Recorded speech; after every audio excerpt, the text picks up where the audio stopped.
पूरे मुल्क हिंदुस्तान को जय हिंद। बड़े ही प्यार के साथ, बड़े ही अदब के साथ आप सबके साथ एक ऐसी बात शेयर करना चाहता हूं जो मेरे दिलो दिमाग को खटक रही है।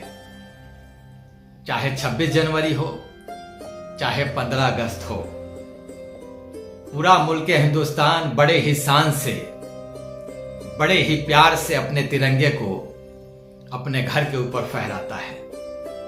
जितने वाहन चालक हैं वो अपने वाहनों के ऊपर फहराते हैं, लेकिन जिस शान से, जिस जोश खरोश के साथ हम झंडे को फहराते हैं, क्या दूसरे दिन वो जोश खरोश बाकी रहता है?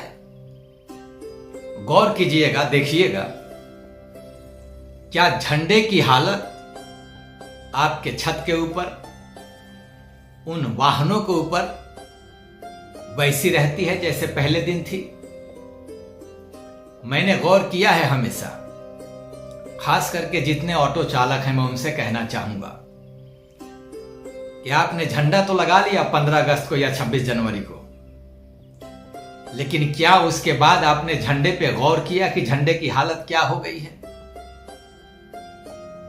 झंडा उल्टा लटका पड़ा है आपके गाड़ी के ऊपर, टेढ़ा लगा पड़ा है, उसकी हालत जर्जर हुई पड़ी है, लेकिन आपको कोई फर्क नहीं पड़ता क्योंकि आपने एक दिन लगाया था, उसके बाद आप उसको बिल्कुल भूल गए। जिस तिरंगे की शान में पूरे मुल्क हिंदुस्तान का सर अदब के साथ झुक जाता है, हमारे जितने जवान हैं उस तिरंगे की शान के लिए अपना गर्दन कटाने के लिए आतुर रहते हैं, उस तिरंगे की हालत ऐसी हो जाती है कि हम उस पर गौर ही करना छोड़ देते हैं। मैं गुजारिश करना चाहूंगा पूरे मुल्क हिंदुस्तान से कि पूरे मुल्क हिंदुस्तान का यह फर्ज बनता है कि 12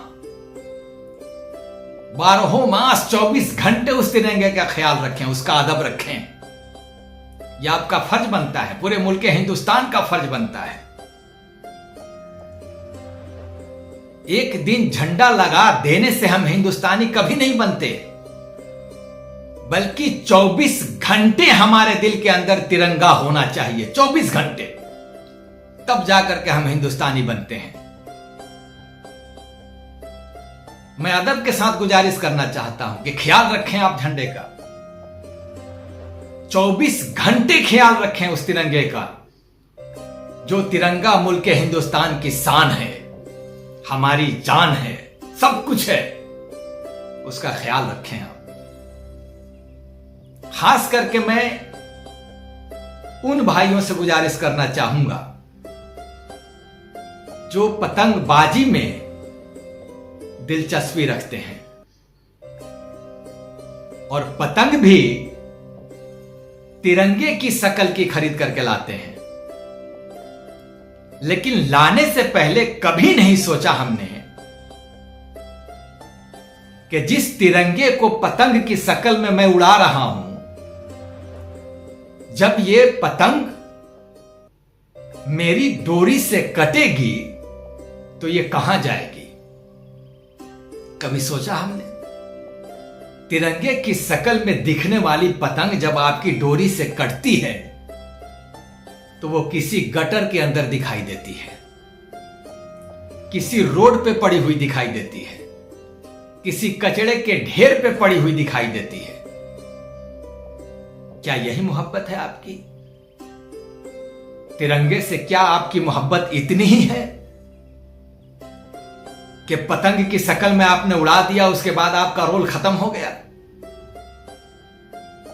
काफी दुख होता है मेरे भाई, काफी दर्द होता है देख करके, लेकिन मैं कभी नहीं समझ पाया कि तिरंगे को जिस शान से आप लहराते हैं, फहराते हैं, दूसरे दिन से वो शान कहां चली जाती है, कहां खत्म हो जाती है। मैं हाथ जोड़ करके आप सबसे गुजारिश करना चाहूंगा, बराए मेहरबानी तिरंगे की शान को बरकरार रखिए। तिरंगे की शान क्या है, हमारे जवानों से पूछिए, वो आपको बताएंगे। तिरंगे के ऊपर जो अशोक चक्र बना हुआ है, उसमें 24 तिलियां बनी हुई हैं। जानते हैं उसका मतलब क्या होता है? 24 तिलियों का मतलब होता है कि 24 घंटे इस तिरंगे की मान मर्यादा आपके दिलो दिमाग में बरकरार रहनी चाहिए। 24 घंटे ये तिरंगा आपके दिलो दिमाग में लहराना चाहिए। 24 घंटे इस तिरंगे की शान आपके दिल में बरकरार रहनी चाहिए। 24 घंटे इस तिरंगे की शान में आपका सर झुका हुआ होना चाहिए। यह है मतलब। मैंने सिर्फ एक गुजारिश करने के नाते यह वीडियो बनाई है कि तिरंगे के खिलाफ एक लम्हा भी आपका जेहन नहीं जाना चाहिए। एक लम्हा। तिरंगे के अदब का ख्याल रखना पूरे हिंदुस्तानियों का फर्ज है। जहां भी आप तिरंगे को बेअदब के शक्ल में देखें, फौरन उसका अदब करें। फौरन एक लम्हा गंवाए बगैर उसकी अदब करें, उसका एहतराम करें, उसकी इज्जत करें, क्योंकि तिरंगा पूरे मुल्क के हिंदुस्तान की शान है और पूरे मुल्क के हिंदुस्तान की जान है।